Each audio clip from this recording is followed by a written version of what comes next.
Hola, muy buenas tardes. Aquí estamos contentos. Un miércoles agradable. Nos está amenazando un poco de lluvia, pero si es un chipi chipi, bienvenido. No nos vaya a traer nuestro invitado la tromba de Juárez y entonces sí ya para que hay que rezar. Pero no se crea, estamos contentos, muy contentos especialmente porque aceptó un señorón de un chihuahuense, un hombre muy distinguido, al cual yo le tengo mucho respeto y estoy contento porque hoy precisamente tuve el honor y el gusto de conocerlo en vivo y a todo color y aquí está con ustedes en vivo y a todo color el profe Avelino Soto Soto. Ugalde. Eso. Mucho Muy gusto. buenas tardes, mi profe. Buenas tardes. Bienvenido. Sí, gracias, gracias. Realmente estoy muy Sí, contento, lo sí. quiero anunciar públicamente. Te hemos Muy seguido, ya ves, amable. inclusive Sí. ahorita estuvimos platicando y hay dos, tres personas lo reconocieron en cuanto les dije, aquí está el profe Belino Soto. Ah, sí, mire, yo lo leo en los periódicos.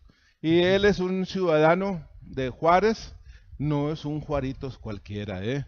Es un señorón, es un Gracias. profe con una larga trayectoria magisterial, política, pero en fin, él es el que le va a dar a usted todos los pormenores de una lucha de muchos años en el magisterio chihuahuense y sobre todo ahora vamos a también tratar al final del programa los impactos positivos o negativos de la propuesta del virtual presidente de la República de dar marcha atrás a la famosa reforma estructural en materia educativa. Pues mi profe, Sí. empezamos, realmente Bueno, ya muchas veces, como le digo, quise platicar con él para agarrar un sí. poquito más de confianza y afinar los temas en el programa que con toda naturalidad van a ir fluyendo como siempre. Y ya le Sí. expliqué yo al profe que aquí no hay nada coordinado, nada previsto, nada, no hay limitaciones. Red Producciones nos ha respetado al 200% la libertad de expresión. Muy bien, Así muy que bien. maestro, pues vamos a empezar. Sí, sí. Empezamos con esa época de lucha magisterial de los setentas. ¿Qué De te los parece? ¿O 70, nos, ¿cómo nos no? vamos más No, atrás? no, no. Estamos Es todo bien a tuyo partir la... de ahí. Muchas gracias. Yo quiero partir de lo siguiente. Presentarte una disculpa porque hasta hoy pude venir a hacer acto de presencia con ustedes, ¿no? Agradezco mucho la invitación, pero mil disculpas porque la estoy atendiendo hasta hoy, ¿verdad?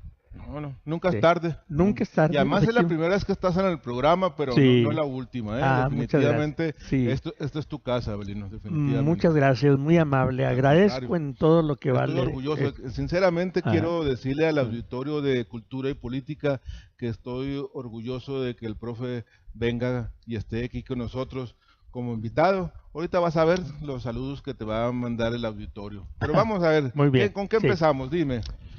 Yo quiero empezar tocando la crisis educativa que vive nuestro país, Sí, señor. ¿verdad? Nuestro país. Yo vengo sosteniendo desde hace muchos años, ¿verdad?, que la crisis educativa de nuestro país va del jardín de niños hasta la universidad. Todo el sistema educativo. Todo el sistema educativo, no obstante que todos sabemos, ¿verdad?, que la educación va íntimamente ligada con el progreso y que por esa razón deberíamos atender, ¿verdad?, de la mejor manera la cuestión educativa en todos los niveles, Sí, ¿verdad?, señor. porque a una mejor a una mejor educación desde mi punto de vista corresponde un mayor progreso. Pero si la base de ese progreso va mal, yo sostengo todo va a salir mal. Como dice el dicho, árbol que crece torcido, torcido se queda. Torcido se va toda la vida. Así es, ¿verdad? ¿En qué consiste esta crisis de mi punto de vista? La crisis educativa en México, desde mi punto de vista, es de métodos, es de contenidos, ¿verdad?, es de atención institucional al proceso educativo de nuestro país, ¿verdad? Sí, sí. Yo siempre he sostenido que el proceso de enseñanza-aprendizaje no se ha atendido, no se ha vigilado, no se ha supervisado, ¿verdad?, por parte de las autoridades como debería de ser, que estuvieran vigilantes constantemente, permanentemente, del proceso enseñanza-aprendizaje. Ahí va el origen de esta crisis, ¿verdad? El descuido, vamos a decir, institucional, Sí, sí, claro. de la política educativa de nuestro país, ¿verdad? En los últimos años de ejercicio profesional de mi parte, yo detecté al momento de aplicar el examen de admisión a los chicos que van de la primaria a la secundaria, yo ahí encontré muchos casos de chicos o chicas que no sabían leer ni escribir, ¿eh? Y cambiando impresiones yo con maestros de otras escuelas, ¿eh?, veíamos cómo andábamos mal en la educación primaria, parte fundamental de la educación básica. Parte, tú lo has dicho, parte Sí, fundamental de la educación básica. Entonces, si van mal los cimientos educativos, pues, ¿cómo va a quedar el edificio o la parte más alta del edificio? Mal. ¿Mal? Sí. Por eso yo creo que en balde cada sexenio, cada presidente de la República solamente ha tenido la tentación de reformar la educación o hacer su reforma educativa. Todo el mundo le quiere meter mano. Todo el mundo le mete mano a la educación, pero desde mi punto de vista, con dos objetivos muy concretos. ¿Cuáles son? Estos: empobrecer más los contenidos de la educación de nuestro país.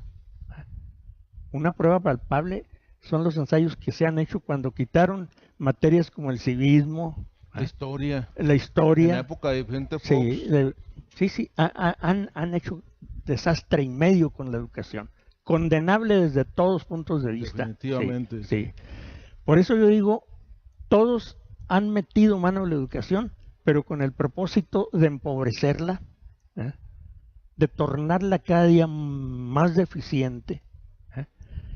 Y el otro objetivo, ¿eh?, es ver si pueden generar a través de los distintos sexenios la conciencia de que la educación pública no sirve para traspasarla a manos de la iniciativa privada. Está grave eso. Eso es muy grave, ¿eh? Y muchos sectores de la iniciativa privada no se detienen en decir que la educación pública no sirve, pero no se dan a la tarea de ver quiénes son los culpables de la crisis. El gobierno. Yo te comentaba ahorita que estábamos platicando de que algunos maestros, así como tú, han externado la opinión de que la educación en México es un fracaso. Y yo les decía, como te lo dije, como te le comenté a ti, que realmente la educación en México, pues prácticamente la política educativa es un triunfo, porque así nos quieren. Así nos quieren. Y qué mejor manera de acreditárselo que la anécdota que me estaba platicando Abelino ahorita del famoso cacique ese. Cuéntala para que vean. Sí. El maestro que egresa de las normales, sean normales urbanas o sean normales rurales, ¿eh?, sí, sistema que ha sido muy golpeado por estos gobiernos. Son dos tipos de mentalidad de preparación, sí, de preparación. Cuando el maestro egresa de las normales rurales, va a las comunidades semiurbanas o definitivamente rurales con mucho entusiasmo, serranas, con mucho entusiasmo. Y entre otras cosas, lo que hace es buscar un censo para saber quiénes de la comunidad saben leer y escribir. Y pronto dispone a enseñarlos a leer y escribir. Un compañero que llegó a una de esas comunidades hizo lo mismo y comenzó a trabajar, pero llegó un momento en que el cacique del lugar fue y le dijo: profesor, no me los desapendeje, déjemelos así. ¿Eh? Yo hago extensiva esta anécdota Definitivamente. casi al gobierno todo, demuestra la realidad del sistema educativo. el sistema educativo. No me los desapendeje, déjemelos así. Sí. Pues, ¿qué le parece que nada más déjame tomar aquí el celular, Avelino, para estar saludándole?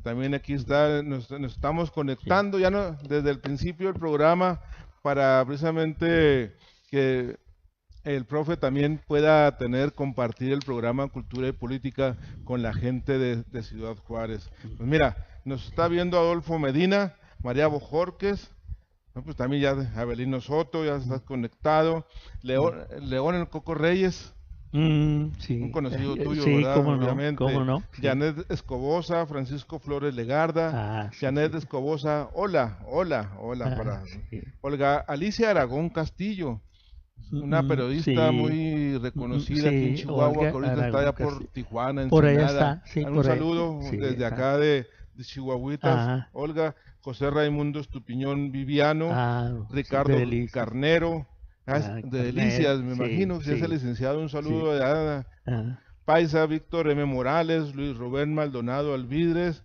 Hortensia de León, Mónica Reyes, Víctor Medina, Lorenzo Salazar, Enrique Rascón, Víctor L. Ruiz, y nos manda un saludo, Enrique Rascón.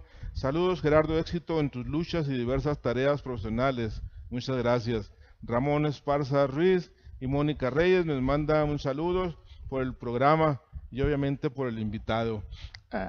Pues para que vean, realmente el problema educativo en México es bastante grave, porque muchas veces algunos maestros se defienden diciendo que pues que los niños llegan mal educados, mal preparados, pero pues es parte del problema, ¿verdad? Parte del problema. Pero antes de eso, vamos a empezar.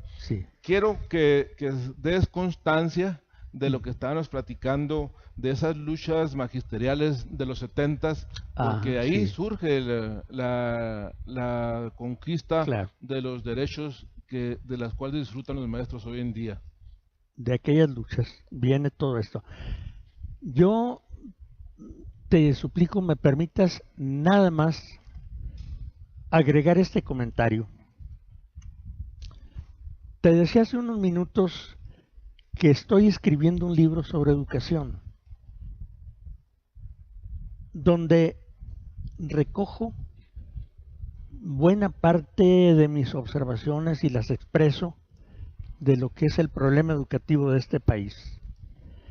Pero ahí yo rindo homenaje a un proyecto educativo magnífico del estado de Chihuahua.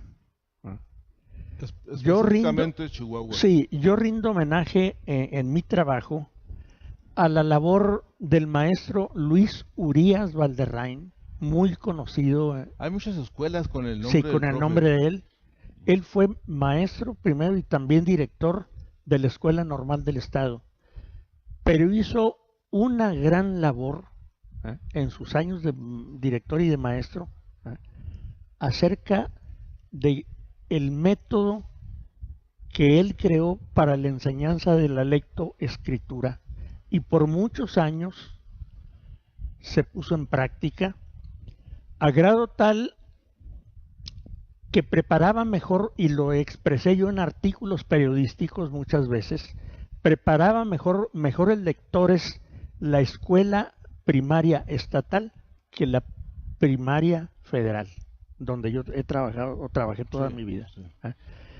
¿Por qué? Por el empeño que puso el maestro Luis Urías Valderrain, y que es un proyecto educativo que nunca debió abandonarse. Yo pienso que no lo han abandonado en las escuelas del Estado, pero qué lástima que no lo tomaron como base para enseñar a leer y escribir a todos los niños mexicanos de este país. Era un proyecto magnífico para eso. Pero germinaron sus ideas a través de Sí, ustedes. sí. Era algo magnífico. ¿Ah? Era una síntesis de la práctica de muchos años de él como director. ¿Y en qué consistía ese pues, Enseñaba proyecto? a leer y escribir, pero fundamentalmente a leer, ¿ah? Sin los vicios como el deletreo, como el rechazo. En la actualidad hay una grave crisis porque no se lee en este país y eso es muy trágico. No hay afición por la lectura. Pero ¿dónde está la causa de que la gente ha aprendido a leer mal, con métodos inapropiados? Por eso no tiene el gusto de la lectura. Y yo observaba que aquellos que aprendieron a leer con el método del profesor Luis Urías Valderrain eran magníficos lectores, magníficos lectores. Yo los vi y los trabajé en la escuela secundaria, porque a la escuela secundaria federal a veces llegaban alumnos que habían cursado la primaria en primarias estatales y también los de primarias federales. Eran mejores lectores estos que aquellos. Por eso yo cito en mi libro, que próximamente se va a editar, claro. la experiencia esta. Pues ya ve, prácticamente el profe Alino Soto ya nos está anunciando la publicación de un libro de su autoría respecto a la problemática de la educación en Chihuahua. Así que en cuanto llegue aquí los vamos a tener a su disposición.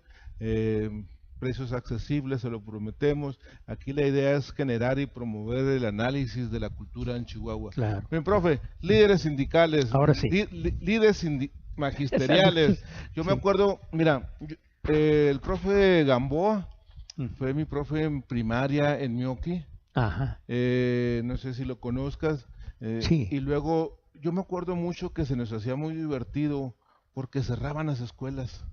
Nos mandaban a la escuela y hay un plantón, niños, váyanse a la casa. Sí. Pues primaria, no sabíamos Sí, nada. no, Pero ya con el tiempo aprendimos que eran los primeros movimientos magisteriales Sí.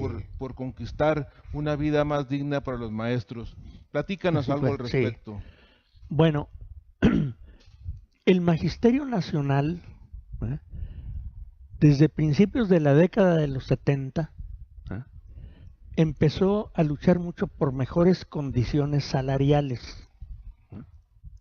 Yo recuerdo que en esos primeros años de la década de los 70 se agitó mucho en el país entre el Magisterio Nacional que nos pagaran a 172 pesos hora, semana, mes.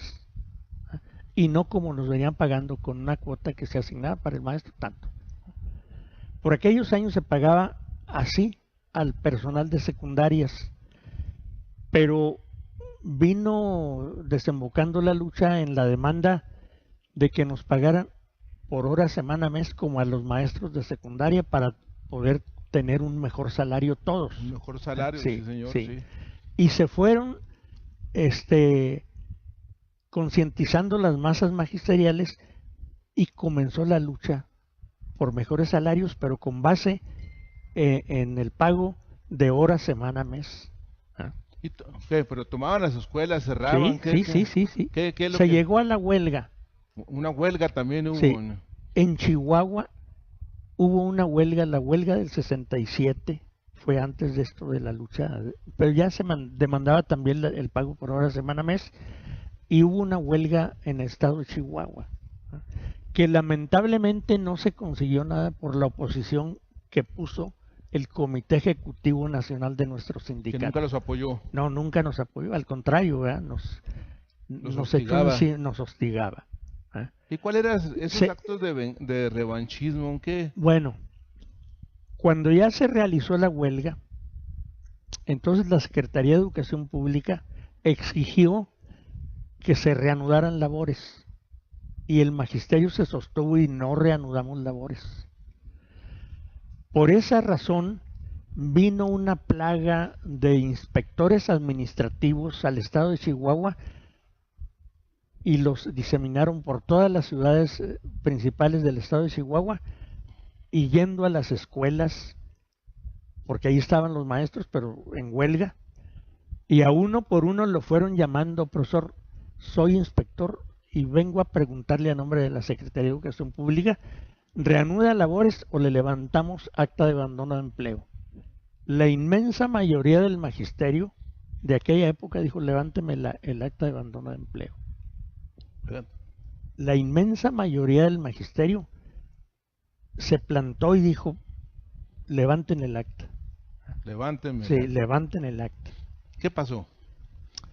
Finalmente, el comité de huelga de esa época, ante la cerrazón de la Secretaría de Educación Pública, del Sindicato Nacional, del gobierno en general, para no conceder ni un centavo de aumento, a los dirigentes de aquella época no nos quedó otra más que llegar a una negociación que consistió en esto. Ok, vamos a levantar la huelga, pero dejen sin efecto las miles de actas que ya levantaron y que los compañeros vuelvan al trabajo. Sí. Porque nosotros caímos en la cuenta que no era correcto exponer a todo el magisterio a un cese. No había otras condiciones más que eso, porque teníamos encima el Comité Nacional del CENTE, que además nos criticaban acremente, a la Secretaría de Educación Pública y al gobierno federal. Entonces, nos vimos obligados a llegar a un acuerdo con la Secretaría de Educación Pública y el sindicato. Ok, vamos a levantar la huelga, pero a cambio de que se queden sin efecto totalmente las actas, todas que han levantado. Las actas de abandono, de empleo. ¿Y cuándo empieza el magisterio chihuahuense a ver frutos de esos movimientos? Bueno, esto de la huelga, como a los 2-3 años después, para no darle un mal ejemplo al el Comité Nacional, al Magisterio Nacional y la Secretaría de Educación Pública, otorgó un 20% de aumento, pero meses después o un año. ¿Con qué propósito? De que el magisterio no aprendiera cuál era el camino para conseguir aumentos salariales. O sea, la huelga. Todavía, sí. Concedieron un aumento, pero a todo el magisterio nacional. No lo hicieron inmediatamente, sino después. Pero en el fondo tenía eso, que no cundiera el ejemplo.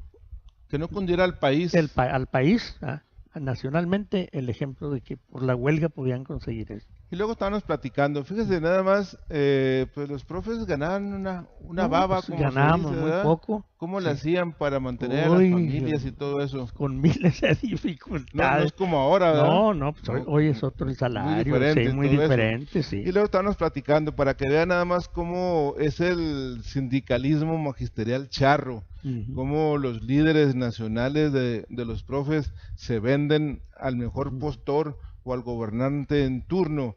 Y esa es la pregunta que le vamos a hacer al profe Avelino Soto para que nos platique esa terrífica época de Juventud Barrios y del virus magisterial, el Bester. Sí. Así la calificamos nosotros. Sí. Bueno, el Sindicato Nacional de Trabajadores de la Educación, después de que se formó en el año de 1934, siendo presidente de la República Manuel Ávila Camacho, a partir de ahí se constituyó el Sindicato Nacional de Trabajadores de la Educación que conocemos ahora, porque antes de eso había muchos sindicatitos por estado, locales y regionales, pero al gobierno le resultaba muy difícil controlarlos de esa manera, y entonces propiciaron y fueron luchando porque hubiese un solo sindicato. Sindicato Nacional. Sí, Sindicato Nacional. En otras palabras, empezaron a sentar las bases ahí del corporativismo sindical. Sí, obviamente, sí, señor. Para controlarlo ellos, para manejarlo ellos. Y así se ha venido desenvolviendo el sindicato como los otros sindicatos, ¿no? Nada más que en otros pues, golpearon bastante, como en los ferrocarrileros, Sí, Sí, sí, sí. al magisterio también. Un momento que yo recuerdo en mi intento de trabajo que estoy haciendo es cuando la lucha de la sección novena del Distrito Federal. La sección novena del Distrito Federal agrupa a todo el magisterio de aquella región de escuelas primarias.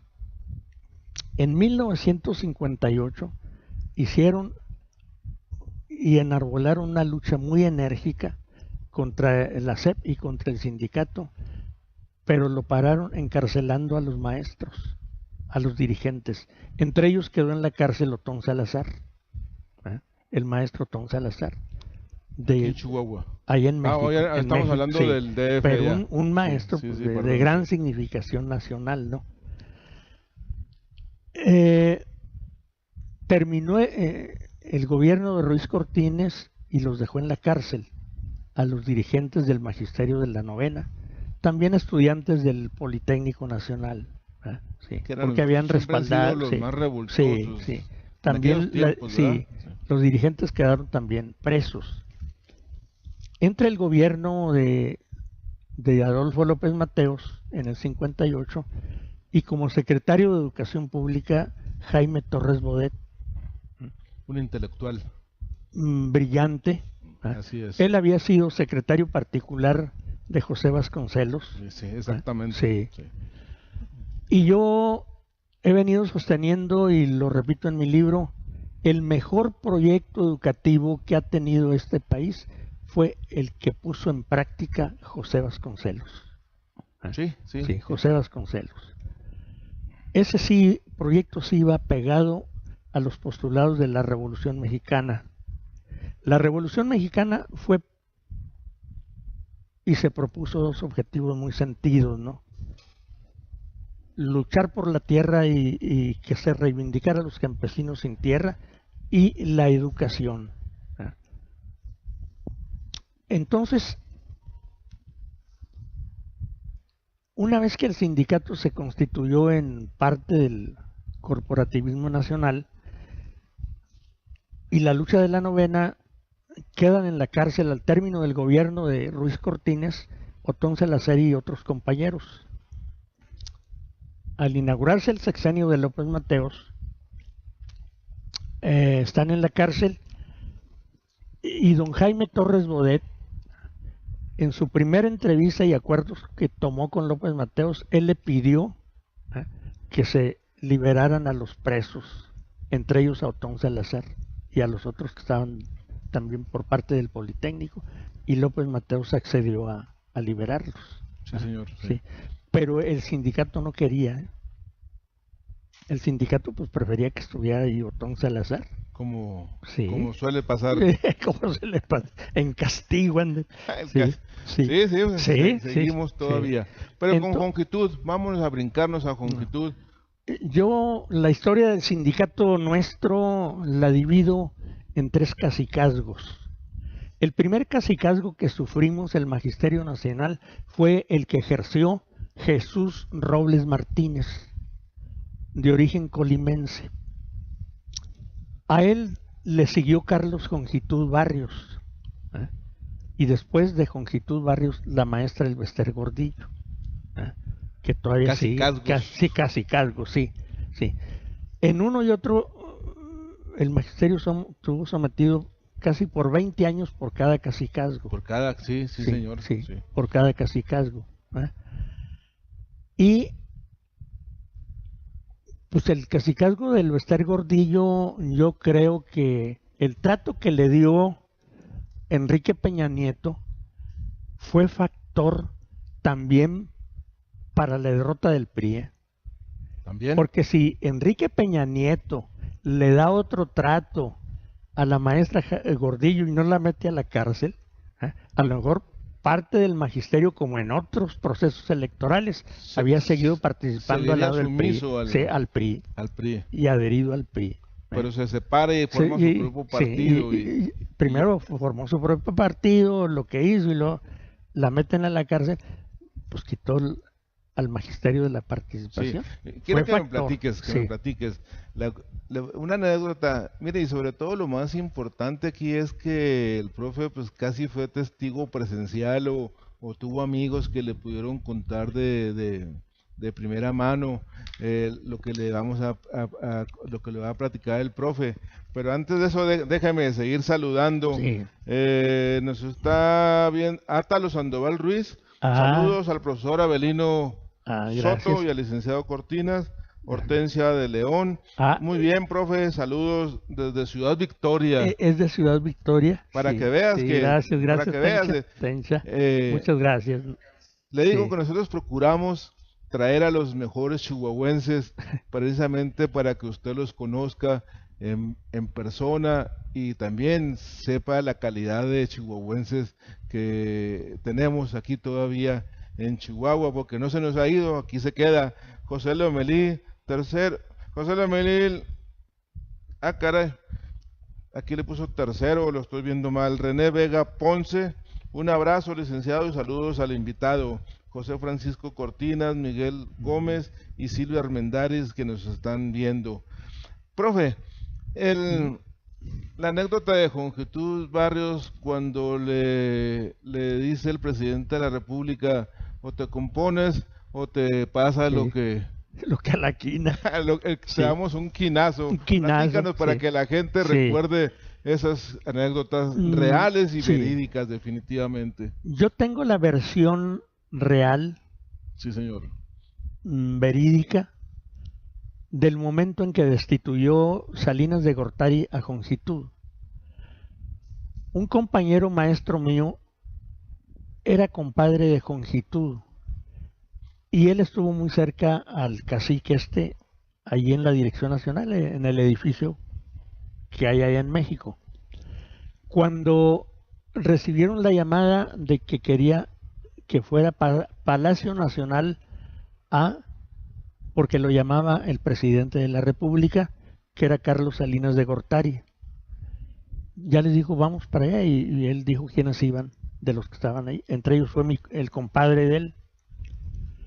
Él estuvo presente cuando Salinas le dijo, porque ya había mucha lucha en el Magisterio Nacional, una gran efervescencia contra él Mucha inconformidad interna. a nivel nacional, Sí. ¿eh?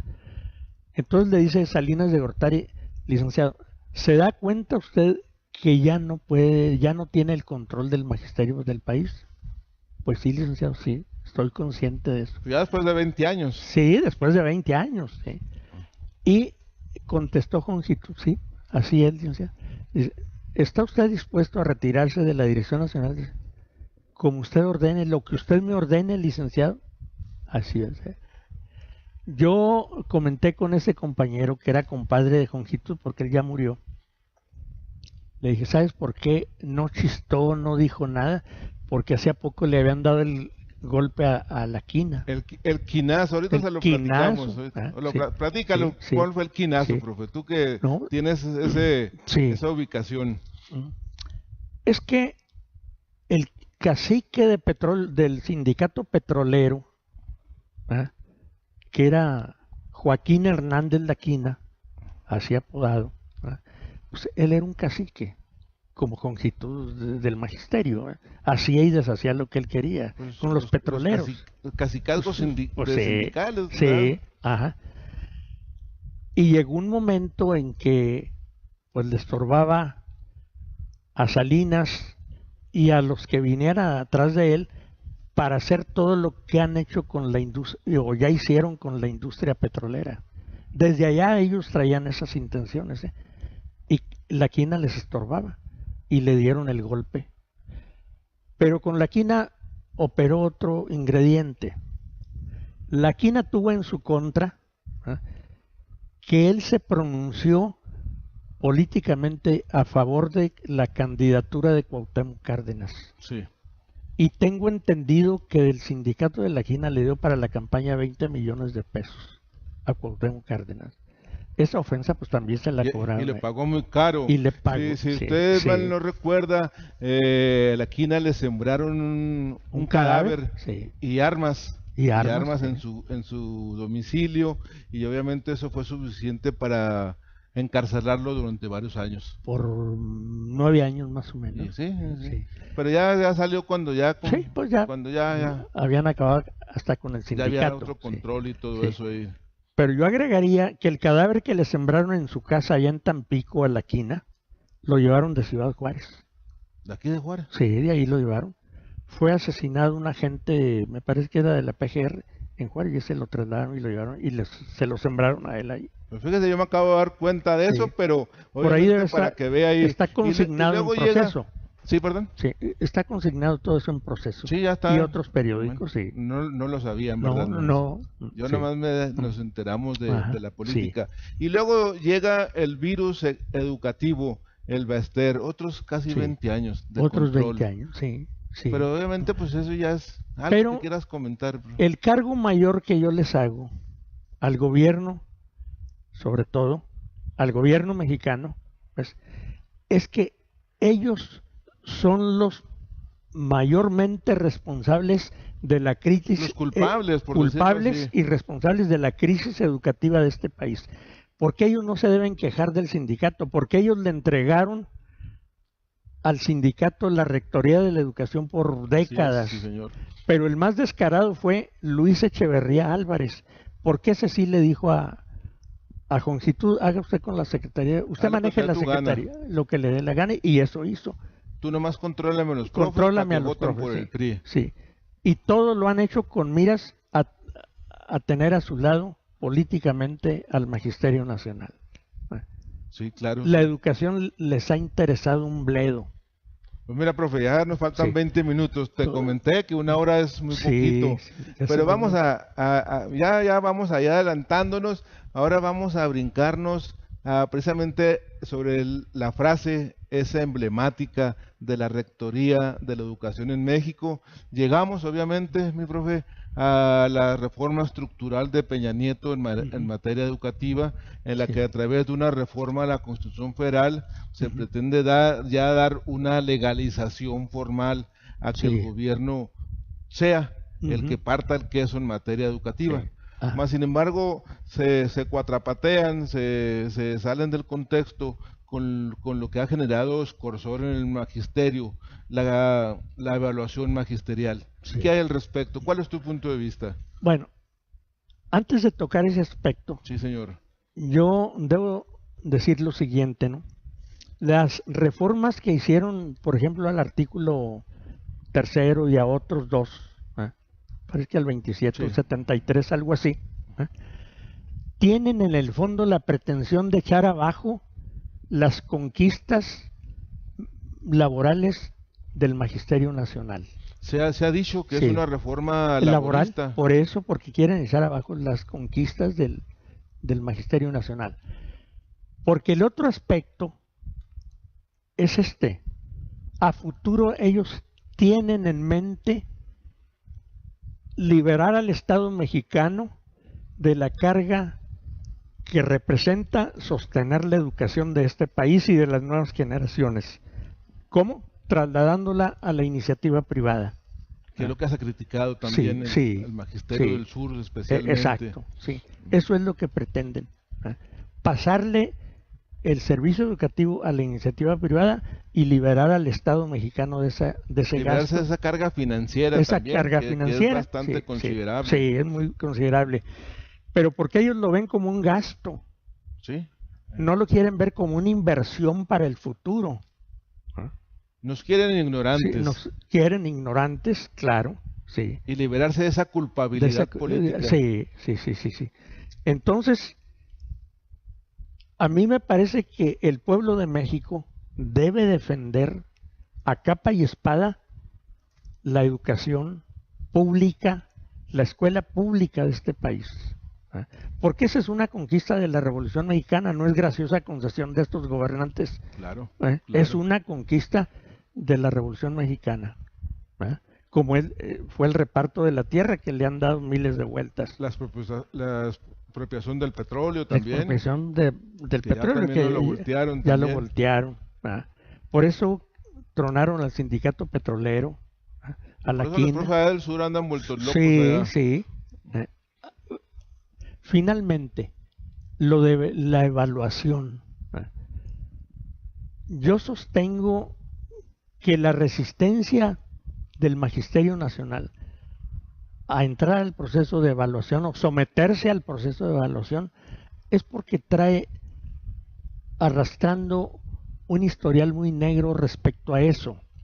La evaluación históricamente en México, en el campo educativo, la han utilizado para reprimir al magisterio. Definitivamente. Eso es reprimir al magisterio. Y hoy tiene los mismos propósitos. La prueba es que hay como 5,000 maestros cesados porque unos salieron mal en la evaluación, o otros no quisieron someterse a la evaluación, a pesar de que el Nuño, el analfabeta ese de Nuño, sí, utilizó en muchos casos hasta la policía para obligar a los maestros a que... Se ha usado la fuerza pública para reprimir al magisterio. Fíjate nomás qué absurdo, ¿verdad? Qué absurdo. ¿Qué no han hecho estos tristes gobernantes que tenemos para conservarse en el poder? Fíjate nomás, viendo eso. Fíjate, qué lamentable que lo digas tú. Sí. No es cosa que hemos dicho. ¿Qué cosas no han hecho para perpetuarse en el poder? Sí. Pero se les acabó el negocio. Se les acabó. Se les acabó el negocio. Yo espero que el pueblo de México se siga sosteniendo en el ejercicio libre de su derecho al voto. Sí. Sí, porque yo siempre he sostenido que el voto es sagrado. El voto es sagrado porque es un derecho que los pueblos han conquistado a base de sangre, de esfuerzo, de sacrificio. De sacrificio. Muchos pueblos de la tierra conquistaron el voto porque se les negaba en virtud de que no sabían leer ni escribir. A otros por el color de la piel se les negaba. A otros, como la mujer en México. Apenas en el 35 empezaron a otorgarle el derecho de voto a la mujer. Bueno, en el país, perdón, sí. O sea, las capas dominantes de cada país y en el momento histórico que les ha correspondido se han negado a darle el voto a todos los ciudadanos. ¿Por qué? Porque van en contra de ellos. Recuerda que, por ejemplo, como paréntesis a lo que está, para reforzar lo que estás diciendo, mi profe, en la época todavía de Benito Juárez, la gente analfabeta no tenía derecho a voto. No podían votar por su analfabetismo. Pues ahí la llevamos, ¿verdad? Ahora, vamos a brincarnos, ya nos faltan pocos minutos. Vamos a tratar de actualizar un poco más el tema. El virtual presidente de la República, López Obrador, ha dicho que va a hacer una consulta nacional para revocar la reforma estructural en materia educativa. Sí. ¿Cómo lo ves tú, Avelino? Sí. Me parece que es necesario echar abajo el proyecto educativo que hemos padecido, no este sexenio. Y los otros, ¿no? ¿Por qué? Porque va en contra de la educación popular, en contra de la escuela pública, en contra de la educación en general. Yo creo que López Obrador debe cambiar de pe a pa el actual proyecto educativo excluyente, discriminatorio que hemos venido padeciendo. El paradigma que tanto hemos padecido debe borrarse de la faz de la sociedad mexicana y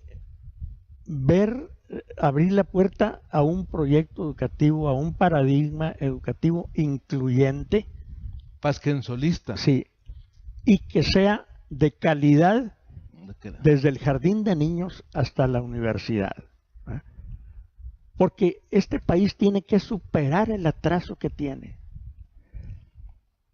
Ahora, no quieren entender cuántas evaluaciones y resultados han exhibido organismos internacionales como la OCDE de cómo andamos mal en educación, particularmente en español, en matemáticas, en lectura y eso.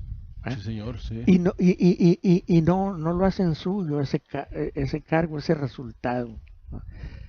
Entonces, López Obrador tiene encima el compromiso de echar abajo todo esto y reiniciar un proyecto educativo verdadero a fondo que cambie el panorama.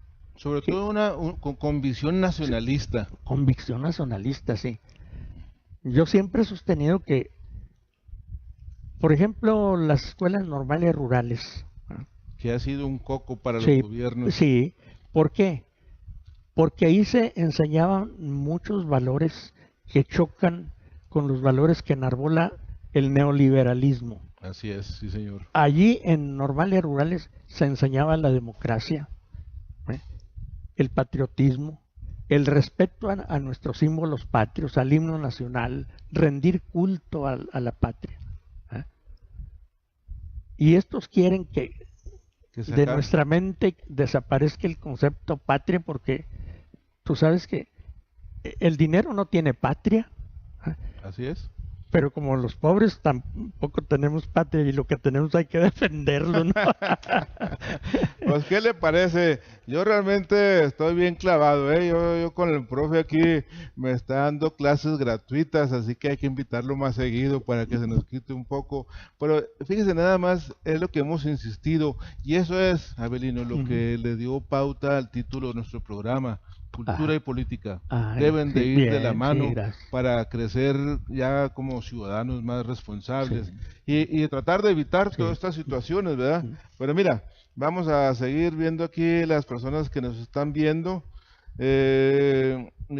Miguel Gómez nos está viendo, Sonny Salmón, Fernando Flores, saludos al licenciado Cortinas y al profe Abelino. La educación se ha vuelto un perverso negocio. Así es. Eso es lo que dicen. Guadalupe Granado nos está viendo, un saludo nos manda, Daniel Bernal, Lucy Gómez y Ramón Gutiérrez. Saludos, maestro Abelino Soto. Gracias. Sí, el profe Ramón. Sí. Hoy leí algo de él. Pues mire, realmente el profe tiene, realmente aquí nosotros lo que estamos tratando de hacer es precisamente que la gente, primeramente hicimos un programa, mi profe, local. Sí. Pero ya realmente con el privilegio de la presencia de todos ustedes, hemos ido aumentando, ya nos salimos de Chihuahua, ya tienes una persona que nos está viendo en Ciudad Victoria, sí. Un saludo afectuoso desde aquí de Chihuahua. Mira, el profe se ve más sano que un servidor, y pues qué bueno que se conserve bien, porque lo queremos traer más seguido. Y en ese contexto, pues la cultura empieza precisamente, como lo dijo el profe, desde el jardín de niños, y con independencia de lo que algunos profes puedan pensar de la mala educación familiar y todo eso, pero estamos dándole un enfoque al sistema educativo, incrustándolo dentro del sistema político y sobre todo lo que nos espera con el nuevo presidente de la República. ¿Se van a acabar las evaluaciones? Supongo yo que sí. Y se deben acabar desde mi punto de vista, ¿eh? ¿Por qué van a evaluar a los maestros si las normales rurales y urbanas de este país, formadoras de docentes, ya los evaluaron, ya les dieron el título? Sí, pero además siempre han estado bajo la norma jurídica del Estado mexicano. El Estado mexicano forma a los maestros con base en los planes y programas que ellos tienen. Pues que no salen ya como maestros, ¿eh? Claro. Titulados y todo. ¿Por qué otra evaluación? ¿Eh? Se supone que van listos para trabajar como maestros. No, y se van preparando el sistema. Pues sí. Los programas educativos están muy deficientes. Sí. Un aspecto que quiero tocar, porque tú tocaste esa palabra, licenciado, es una gran deficiencia, aparte de lo que hemos venido diciendo a lo largo de casi la hora, es que nuestras escuelas, desde el jardín de niños hasta la universidad, yo sostengo, no forman ciudadanía. No forman ciudadanía. Un pueblo sin una considerable fuerza ciudadana no puede corregir muchas cosas. Claro, claro. El pueblo, como simple pueblo, no puede hacer tanto, pero en cambio una masa ciudadana sí. ¿Qué es a lo que le tienen miedo a los gobiernos? A los ciudadanos, sí, a los A ciudadanos. una ciudadanía consciente, preparada. Activa, preparada, ¿verdad? Claro, Sí, claro. a eso sí le temen, por eso no la fomentan, la formación ciudadana. El día que tengamos nosotros una fuerte ciudadanía, tendremos otro país, ¿verdad? Porque no permitiremos gobiernos rateros, irresponsables, atropellos de los miles que conocemos, ¿verdad? Cotidianamente. ¿Por qué? Porque la ciudadanía estaría atenta, ¿verdad? Pero como no hay ciudadanos así, el que reclama pues lo convierten fácilmente en perro del mal. Sí, definitivamente, ¿verdad? Sí. Ya lo dijiste con anécdota, no me venga No me vengas a alborotar. no me venga a alfabetizar a Sí, esta gente porque sí, me los echa a conviene. perder. Ya no son. Fíjese, esa es la desgracia de México. Una de las cuestiones que lo quiero adelantar porque, hijo, una hora, y se lo dije a mi profe, una hora sin anuncios, sin nada. Así que pues ya prácticamente ya le estamos haciendo la invitación para cuando venga, porque él vive en Ciudad Juárez.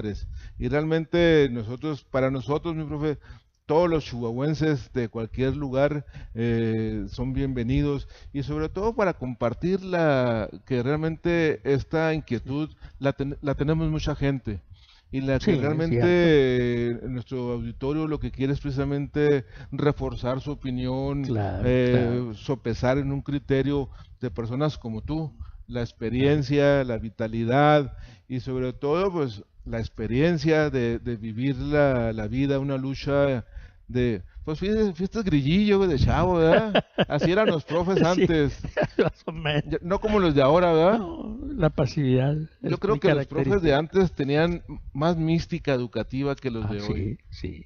¿A qué se debe esa pérdida? Lo mismo también, Lo al mismo, control sí, del del sindicato y sindicato, todo del eso. sistema, sí. Y luego, como el sindicato y la SEP controlan las plazas y todo eso, Los ingresos y todo eso. los muchachos dicen, no, si me pongo aquí a brincar mucho, pues no me dan la plaza. Comentabas, sí. Creo que vale la pena también comentar lo siguiente, ¿no? Tú dilo. En este país nunca se ha respetado plenamente el derecho al trabajo.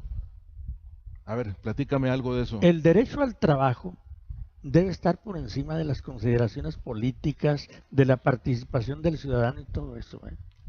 Pero resulta que aquí no. Hay todavía maestros que participaron en las luchas del 58 que nunca lo reinstalaron, ¿eh? Murieron cesados.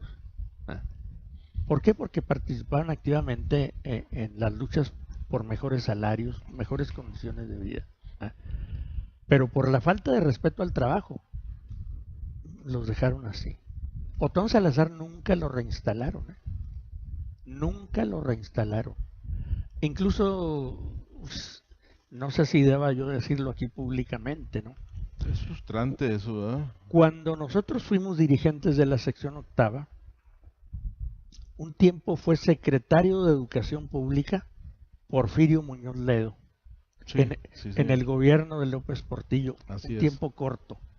Ante él fuimos a plantearle la reinstalación de Otón Salazar, de Lino Medina y otro compañero que también, Hernán Escalante me parece se llama. Dijo, voy a hacer todo lo que pueda por reinstalar a los compañeros, dijo Porfirio Muñoz Ledo, y no pudo. No. ¿Y qué pasó con esos profes? No, murieron cesados. Ah, qué pena. Lo único que hizo Muñoz Ledo fue que le tramitó una compensación a Otón y al otro profe, pero nos dijo por qué no lo podía reinstalar. ¿Y cuántos casos no habrá habido así, verdad? Muchos en el país hay muchos. Que la gente no conoce todavía. Sí, no conocen, sí. Muchos en Nuevo León hay varios, en Tamaulipas hubo también profes que... Y los profes de antes en los 70, que con el miserable sueldo que ganaban, ¿qué hacían? Pues, Sobrevivir. Malvivir, sí. Yo por los años 70 más o menos sacaba la quincena como 700 pesos pero luego me emboleté con la deuda de la casa que compré en Ciudad Juárez, pues me vinieron quedando como 500 o 400 y pico por quincena por el descuento. Ya casado. Ya casada. No, es que era una situación muy Cuando difícil. una moneda de 20 pesos era buena lana. Pues sí. Para nosotros, Pues sí, los hijos, ¿verdad? Sí, ¿Qué? sí, ¿Cómo sí. andamos de tiempo? Ya nos estamos despidiendo. Ya. Deje nomás saludar a la gente. Ramón, Daniel Ramírez Peña, saludos. Abelino, espero estés en... caray. En Parras, en la reunión Tamatán. Me están invitando los egresados de Tamatán, Tamaulipas, ok, a una para reunión. no lo entendía. Sí, el 12. Exalumnos de las normales rurales de Saelaices, Chihuahua y Termatán, Tamaulipas. Pues tienes muchos conocidos allá. Sí, yo... Si vas, nos invitas. Claro que sí, desde ya. Don Carlos Aguilar también, lo conoces sí, también, cómo ¿verdad? no, también. Un político, un panista, un Sí, buen amigo. sí, Un sí. saludo afectuoso. Carlos Y pues Aguilar. se nos fue el tiempo. Fue diputado. Creo que vamos a tener que decirle a Abelino que prepare otro viaje próximamente, porque realmente este tema del magisterio es muy reconfortante, muy ilustrativo, y quién mejor que el profe Abelino, aunque también tenemos pendiente la visita de otro amigo de Abelino, el profe Efrén González. Se me esconde, hombre, nomás me manda saludos, pero no dice cuándo. Pero no dice Mi profe, yo también duré muchos días comprometido contigo y hasta... que hayas venido, en verdad. Pues muchas gracias, yo también. Feliz, otra vez te agradezco que vengas, infinitamente. voy a tratar de conectar al profe Efrén y hacer una plática, si es posible, entre los tres. Claro, porque realmente pues yo quiero chuparles experiencia, conocimientos, y vamos a estar muy atentos del libro. Obviamente claro cuando sí, lo tengas sí, va a ser sí, otro motivo para que estés aquí, y vamos a promoverlo a través de Cultura y Político. Por mi parte, buenas noches. Unas palabras para que se despida el profesor Abelino Soto Ugalde para ustedes. Pues quiero agradecer infinitamente el tiempo y la labor de los técnicos, la tuya como director del programa. Y nuevamente una disculpa porque esta intención la teníamos desde hace semanas, y yo no había tenido manera. Mil disculpas por la tardanza. Muchas gracias. Y dispuesto a seguir.